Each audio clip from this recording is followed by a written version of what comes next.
자, 오늘 우리 말씀 읽겠습니다. 로마서 7장 21절에서 우리 25절입니다. 제가 읽겠습니다. 그러므로 내가 한 법을 깨달았노니 곧 선을 행하기 원하는 나에게 악이 함께 있는 것이로다. 내 속사람으로는 하나님의 법을 즐거워하되 내 지체 속에서 한 다른 법이 내 마음의 법과 싸워 내 지체 속에 있는 죄의 법으로 나를 사로잡는 것을 보는도다. 오라 나는 곤고한 사람이로다. 이 사망의 몸에서 누가 나를 건져내랴. 우리 주 예수 그리스도로 말미암아 하나님께 감사하리로다. 그런즉 내 자신이 마음으로는 하나님의 법을 육신으로는 죄의 법을 섬기노라. 아멘. 그래서 오늘의 제목은 변화, 아직도 가야 할 길입니다. 아직도 가야 할 길이란 이 제목은 이제 스카펫 박사의 유명한 이제 책에서 제가 인용을 한 것입니다. 우리가 이제 요즘에 보면은 슈퍼 히어로 영화들이 많이 인기가 있죠. 그래서 이제 슈퍼맨, 또 이제 뭐 배트맨, 또 스파이더맨, 이들이 이제 악당이 나타나면 한순간 이렇게 변합니다. 그러면 이제 슈퍼맨이 흔히 아는 그 쫄쫄이 복장을 입고 변해서 강력한 힘으로 악당을 쳐붓습니다. 근데 이제 무슨 이유에서인지 본인의 어떤 안 좋은 점이 있다든지 악당이 무슨 술수를 부리면 변하지 못합니다. 그래서 악당이 나타나서 딱 변해야 될 때 갑자기 변하지 못하면 주인공이 당황합니다. 내가 왜 안 변하지? 변해서 적을 물리쳐야 되는데? 그러면서 이제 당황을 하죠.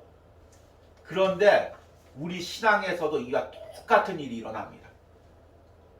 우리가 예수님을 인격적으로 만나고 예수님을 영접하고 은혜 받고 야 내가 변화받았구나 이렇게 생각하는데 어느 순간 보면 내 모습이 그대로인 것입니다. 당황하죠. 어느 날 부흥집회 갔습니다. 성령의 불을 받았습니다. 뜨겁게 방언을 했습니다. 예수님을 인격적으로 만나는 체험을 했습니다. 야 나 새 사람이 됐다. 변화됐다. 그리고 다음날 일어나서 세상에서 사는데 똑같이 거친 말이 나오고 거친 행동이 나옵니다. 얼마나 당황스럽습니까? 본인도 당황하죠. 내가 분명히 은혜 받았는데 예수님 인격적으로 만났는데 왜 내가 변화되지 않았지? 이럴 때 이제 흔히 두 가지 반응이 나옵니다. 첫 번째 반응은 내가 은혜 잘못 만났구나. 나 예수님 안 만났구나. 내가 받은 구원 거짓이구나. 이렇게 스스로 받은 은혜와 구원을 불신하는 것입니다. 두 번째 반응은 더 나쁜 반응인데요.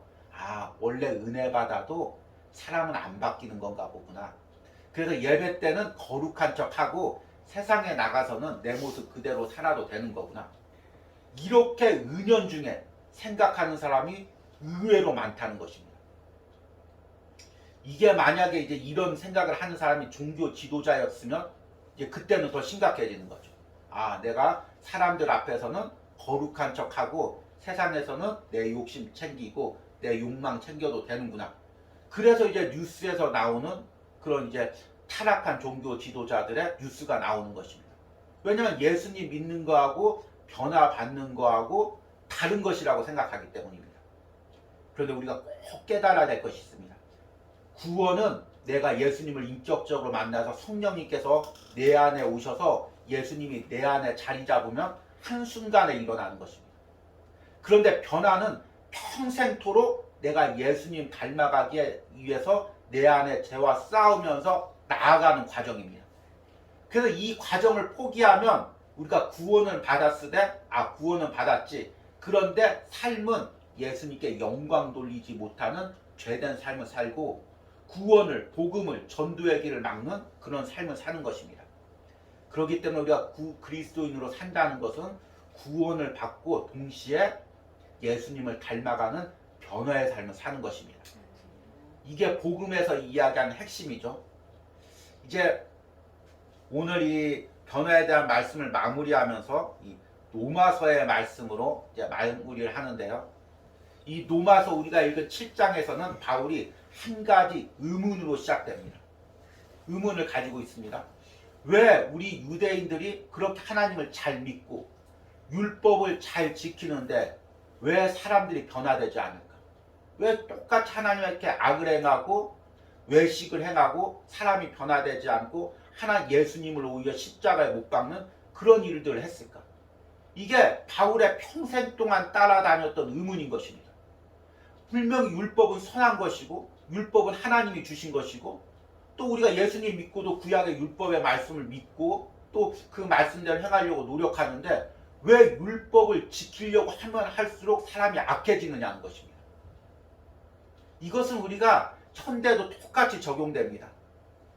이 교회 생활을 오래 하는데 예배를 열심히 뜨겁게 드리는데 오히려 세상에 보면은 더 교만하고 더 사람들 판단하고 정죄하고 자신의 욕심을 챙기는 악한 사람들을 보게 됩니다. 그럼 우리가 의문을 느끼죠.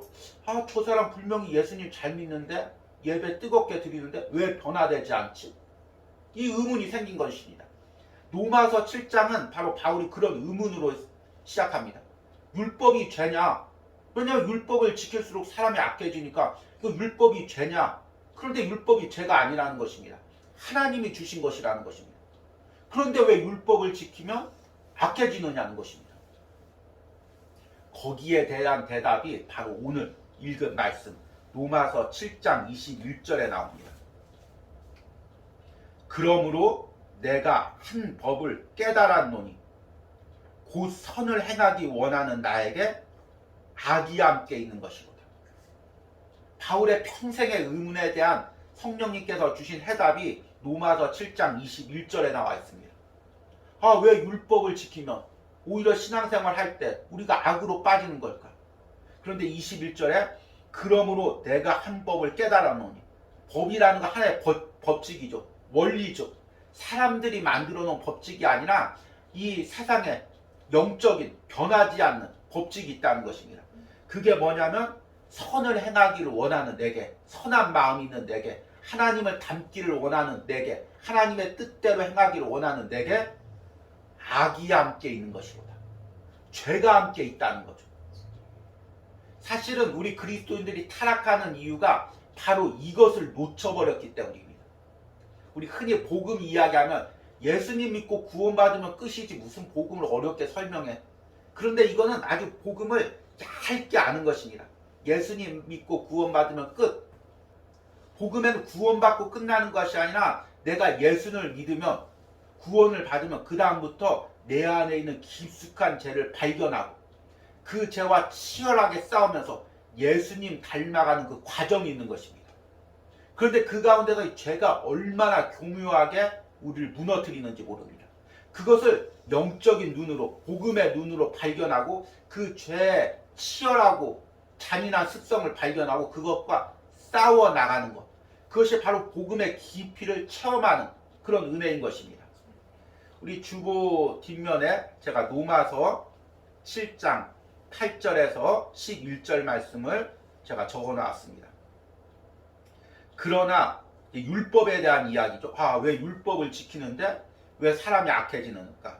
그런데 로마서 7장 8절에 그러나 죄가 기회를 타서 계명으로 말미암아 내 속에 있는 온갖 탐심을 이루었나니 이는 율법이 없으면 죄가 죽은 것입니다.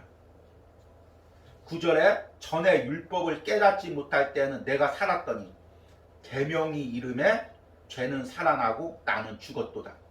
생명에 이르게 할 그 계명이 내게 대하여 도리어 사망에 이르게 하는 것이 되었도다.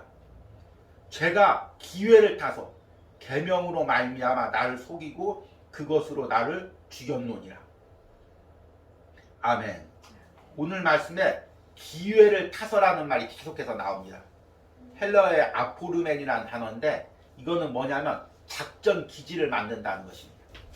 그러니까 어떤 나라를 침공할 때 일단 어떤 거점이 있어야 되죠. 그리고 다른 말로 이야기하면 구실을 만든다는 의미입니다. 우리 지금 러시아하고 우크라이나하고 전쟁을 하고 있는데 러시아가 우크라이나를 그냥 침공하기가 힘드니까 구실을 만들죠. 그래서 이제 저기 돈바스 지역이라는 작은 지역에 자기들이 사는 사람들이 피해를 받았다는 그 구실을 만들어서 거기를 거점으로 사서 기회를 타서 우크라이나를 공격하죠. 근데 율법을 들을 때 우리 안에 똑같은 일이 일어나는 것입니다. 율법은 선한 것이죠. 근데 그 율법을 듣고 지킴으로써 나는 율법 지켰어. 나는 죄가 없어. 저 사람은 율법 안 지켰어. 죄 있어. 판단하고 교만해지고 그리고 율법을 지켰으니까 선하다고 생각하고 온갖 악한 일을 해도 이건 선한 것이야. 자기를 포장하게 된다는 것입니다. 그러니까 율법은 선한 것인데 그 율법을 악한 우리 죄가 이용한다는 것입니다. 이게 사실은 놀라운 것입니다. 우리 인간이 죄가 있기 때문에 아무리 선한 것이 들어와도 그 죄가 그것 선한 것을 죄로 바꿔버리는 것입니다. 그러니까 종교가 왕성한 지역일수록 역사적으로 종교가 왕성한 때일수록 그 종교 지도자들의 타락이 극을 달합니다. 왜냐하면 복음이 없는 종교가 있으면 복음의 능력이 없이 단순히 행위만을 강조하는 종교가 생기면 타락할 수밖에 없는 것입니다. 우리가 흔히 이제 정치 지도자들에게 저 사람 처음에는 안 그랬는데 왜 그랬을까 이야기하는데 그럴 수밖에 없는 게 당연한 것입니다. 왜냐하면 우리 안에 있는 죄가 어떤 선한 마음을 가지고 일을 시작하더라도 그것을 변질시켜서 자기 욕심과 자기 입속을 챙기는 것으로 변질시키기 때문인 것입니다. 예수님 믿는 우리들도 마찬가지입니다. 그러니까 그 죄를 바라보고 내 안에 죄가 있다는 걸 바라보고 싸우지 않는 사람이면 100이면 100 다 타락하고 변질될 수밖에 없다는 것입니다. 이게 얼마나 놀라운 그 말씀입니까? 그래서 22절과 23절에는 바울이 더 진솔하게 자신의 속마음을 고백합니다. 내 속사람으로는 하나님의 법을 즐거워하되 내 지체 속에서 한 다른 법이 내 마음의 법과 싸워 내 지체 속에 있는 죄의 법으로 나를 사로잡는 것을 보는도다. 선하게 살려고 몸부림치면 몸부림칠수록 내 안에 죄가 나를 사로잡는다는 것입니다. 헬라어로 이제 사로잡는다는 말이 아이크말로티라는 단어인데요. 포로로 끌려간다는 의미입니다. 그러니까 이 고대 사회에 보면 정말 전쟁에서 이긴 사람들이 진 백성들을 그 쇠사슬을 고랑이로 차서 끌고 가듯이 죄가 우리와 싸워서 우리를 쇠사슬로 묶어서 끌고 가는 것입니다. 내 안에 선한 마음을 죄성으로 바꾸고 나의 욕심으로 바꾸고 그리고 선하게 했다고 이야기하는 그 가식으로 바꾸고 그래서 나를 죄로 끌고 가는 그런 일들이 우리 마음 가운데 일어나는 것입니다. 그래서 24절에 바울이 뭐라고 고백하냐면 오라 나는 곤고한 사람이로다. 이 사망의 몸에서 누가 나를 건져내랴. 이게 사실은 이제 신학자들마다 이 구절을 해석을 못합니다. 그래서 아주 이 구절을 가지고 두 파로 갈립니다. 왜냐하면 예수님을 믿으면 내 안에 기쁨이 넘쳐야 되는데 나는 죄에서 해방돼야 되는데 바울이 24절에 오라 나는 곤고한 사람이로다. 이 사망의 몸에서 누가 나를 건져내랴. 아니 예수 믿는 사람이 왜 곤고한 사람이라고 고백을 하느냐. 이것은 예수님 믿기 전에 바울이 한 고백이다. 이렇게 이제 잘못을 해석하죠. 근데 예수님 믿기 전에 바울이 한 고백을 왜 로마서의 그 중요한 시간에 그때 쓰겠습니까? 이것은 정말 바울이 예수님을 인격적으로 만나고 철저하게 자신의 자신을 보고 깨닫는 고백인 것입니다. 아, 내가 비참한 사람이구나. 아, 죄가 나를 이렇게 끌고 가고 있구나. 아, 내 안에 이렇게 죄가 있었구나. 그것을 십자가 앞에서 복음 앞에서 철저히 발견했을 때만 이 고백을 드릴 수가 있는 것입니다. 그래서 곤고한 사람이라는 의미는 헬러의 탈라이포로스라는 단어인데 비참하다는 의미입니다. 아, 나는 비참한 사람이구나. 죄에 끌려갈 수밖에 없는 운명을 가진 비참한 사람이구나. 이것을 복음 앞에서 철저하게 깨달았기 때문에 이 고백을 하는 것입니다. 이 고백이 있을 때 하나님께서 역사하시는 것입니다. 저도 목회자로서 주의 일을 할 때 때로는 내 의로 내 노력으로 주의 일을 할 때마다 다시금 넘어질 때마다 십자가 앞에서 철저하게 깨닫습니다. 오라 나는 곤고한 사람이로구나. 아 나는 정말 하나님 앞에 비참한 사람이구나. 이 내 안에 있는 죄를 어떻게 할 수 없도록 나는 무능한 사람이구나. 이것을 고백할 때 성령님께서 그 다음부터 역사를 하십니다. 그래서 25절에 뭐라고 고백하냐면 우리 주 예수 그리스도로 말미암아 하나님께 감사하리로다.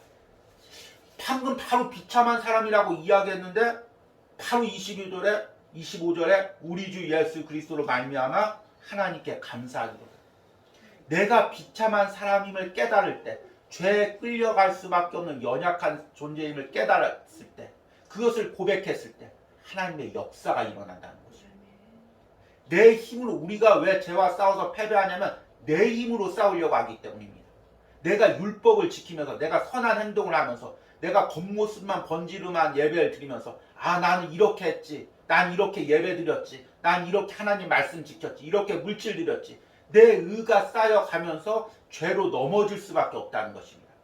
그런데 내가 아무리 외적으로 열심히 주의 일을 해도 하나님 앞에 무릎 꿇으면서 매 순간, 하나님, 나는 곤고한 사람입니다. 내 안에 죄와 싸워서 이길 수가 없는 사람입니다. 매일같이 죄에 속임을 당하고 기회를 타서 날 속이고 끌고 가는 죄에 의해서 끌려갈 수밖에 없는 사람입니다. 고백할 때 성령님께서 그때부터 내 안에 역사하신다는 것입니다. 철저하게 더 십자가를 의지하게 하고 십자가의 보혈을 의지하고 싸워서 나를 변화시켜 간다는 것입니다. 이것이 바로 우리 변화의 비결이고 복음의 핵심인 것입니다. 정말 이런 변화를 꿈꾸기로 원합니다. 우리가 이 우리 변화에 대한 말씀을 맺으면서 우리가 꼭 변화돼야 될 그 이유를 제가 말씀을 드리고 싶습니다. 3가지 이유가 있는데요. 첫 번째, 변화는 하나님이 기뻐하시는 것이기 때문입니다. 하나님께서 왜 우리를 창조하셨냐면, 왜 우리를 구원하셨냐면 하나님과 가까이 하기 위해서, 친밀하게 교제하기 위해서. 지금도 하나님이 우리에게 원하시는 것은 우리가 열심히 주의 일하는 것도 중요하지만 더 근본적으로 원하는 것은 하나님과 친밀한 교제 가운데 하나님을 진심으로 사랑하고 하나님과 사랑을 나누기를 원하십니다. 그런데 우리가 변화되지 않으면, 내 욕심에 차 있으면, 내 고집에 쌓여 있으면 하나님과 친밀한 교제와 사랑을 누릴 수가 없는 것입니다. 그렇기 때문에 우리가 하나님과 동행하기 위해서는 내가 변화돼야 됩니다. 두 번째는 하나님이 쓰시기 위해서입니다. 제가 주님은 나의 최고봉 묵상에서도 언급했던 이야기인데, 우리가 무언가를 만들 때 참 그 물건이, 그 재료가 굳어 있으면 만들 수가 없습니다. 내가 원하는 모양대로 이렇게 휘어서 만들어야 되는데 그 재료가 단단하면은 휠 수가 없습니다. 그런데 그 재료가 부드러워서 내 모양대로 이렇게 휘어지면 원하는 모양대로 만들 수가 있습니다.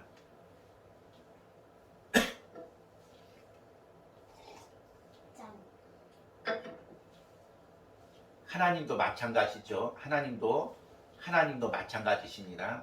하나님도 지금 나를 하나님께서 쓰시기 원하는 모양대로 맞추어 가려고 합니다. 그런데 내가 내 고집대로, 내 교만대로 단단하게 굳어 있으면 하나님이 그 모양대로 만들 수가 없는 것입니다. 그리고 심지어는 주의 일을 한다고 하면서 내 고집대로, 내 방법대로 단단하게 주의 일을 하는 경우가 있습니다. 그러면 하나님께서 쓰실 수가 없는 것입니다. 우리 마지막으로 하늘나라 상급이 있기 때문입니다. 변화되어서 주의 일을 한 사람, 변화되어서 이 땅에서 주님과 동행한 사람, 그 사람들에게 하나님께서 하늘나라에서 주시는 상급이 있습니다. 우리는 흔히 큰 교회를 세우고 많은 사람을 전도하고 아니면 많은 선교를 하고 많은 주의 일을 하고 그랬을 때 하나님께서 하늘나라에 상급이 많다고 생각을 합니다. 그런데 그건 인간의 생각이죠. 하나님은 인간의 눈에 보기에 어떤 많은 양이 있는지를 중요시 여기지 않습니다. 어떤 마음으로, 어떤 중심으로 주의 일을 했는지 그것을 보시는 것입니다. 나를 내세우기 위해서 내 고집대로 주의 일을 했는지, 정말 변화되어서 하나님이 원하는 뜻대로 주의 일을 했는지 그것을 보시는 것입니다. 그리고 그렇게 변화되어서 주의 일을 한 사람을 하나님께서 천국에서 위로하시고 사랑하시고 상급을 주십니다. 우리가 그 천국을 바라보고 더욱더 우리가 변화되어 사는 것입니다. 참 우리가 이 변화에 대해서 나갈 때 계속해서 우리를 좌절하게 하고 낙담하게 하는 내 안의 생각들과 외부의 말들이 있습니다. 야, 예수님 믿고 너 변화 안 됐잖아. 그리고 또 내 안에서도 예수님 믿고 나 왜 이렇게 변화가 안 되지? 스스로를 자책할 수가 있습니다. 그런데 중요한 것은 이 변화에 대한 말씀을 끝맺으면서 여러분들에게 꼭 중요하게 하고 싶은 말씀은 변화는 사람이 판단하는 것이 아닙니다. 사람이 야, 너 이만큼 변화됐다. 너 저만큼 변화됐다. 말이나 행동을 보고 외적으로 판단하는 것이 아닙니다. 하나님께서 우리의 중심을 보시는 것입니다. 때로는 정말 인격적인 부모님 밑에서 평안하게 자라면서 행동과 말이 거룩한 사람이 있습니다. 이 사람은 그냥 예수님만 믿어도 바로 저 사람 변화됐네 이렇게 이야기할 수가 있습니다. 근데 정말 때로는 거친 부모님 밑에서 거친 말을 배워가면서 거친 세상을 살아온 사람이 있습니다. 그래서 예수님 믿었는데도 사람들이 보기에 저 사람 별로 안 변화된 것 같으네. 왜 예수님 믿고 안 변화됐지? 그렇게 판단할 수가 있습니다. 그런데 그 사람은 정말 자신의 살아온 삶과 자신 안에 자리 잡은 그 거친 성품과 몸부림치면서 싸우고 있는 것입니다. 그런데 하나님은 그 중심을 보시는 것입니다. 인간이 보기에 외적으로 얼만큼 변화됐는지 그것을 보는 것이 아니라 그 중심 안에서 하나님의 뜻대로 살려고 변화되려고 얼마나 몸부림쳤는지 그것을 보는 것입니다. 그리고 그렇게 몸부림칠 때 성령님께서도 우리와 함께 하십니다. 역사하십니다. 자, 로마서 8장 26절 마지막 구절 읽어드리고 오늘 말씀을 맺도록 하겠습니다. 이와 같이 성령도 우리의 연약함을 도우시나니 우리는 마땅히 기도할 바를 알지 못하나 오직 성령이 말할 수 없는 탄식으로 우리를 위하여 친히 간구하시느니라. 나는 어떻게 변화의 과정을 겪어야 될지, 나의 연약함을 어떻게 극복해야 될지 알지 못하지만 지금도 성령님께서 말할 수 없는 탄식으로 나 위해 기도하고 계시고 예수님께서도 나를 위하여 지금 하나님 앞에서 중보기도 하고 계십니다. 이 은혜를 체험하면서 나가는 우리들이 되길 바랍니다. 들은 말씀 우리 생각하시면서 찬양할 텐데 오늘 이 찬양은 당신이 지쳐서 기도할 수 없고입니다. 누군가 널 위해 기도하네죠. 그런데 우리가 이 누군가를 나를 위해서 기도해주는 다른 사람일 수도 있지만 여기서 누군가는 우리 예수님을 가리킵니다. 내가 지쳐서 기도할 수 없고 또 눈물이 빗물처럼 흘러내릴 때 우리 주님은 당신의 그 약함을 아시고 사랑으로 돌봐주십니다. 그리고 나를 위해서 기도해 주십니다. 날 붙들어 주십니다. 우리 그 은혜를 생각하면서 이 찬양을 부르시도록 하겠습니다.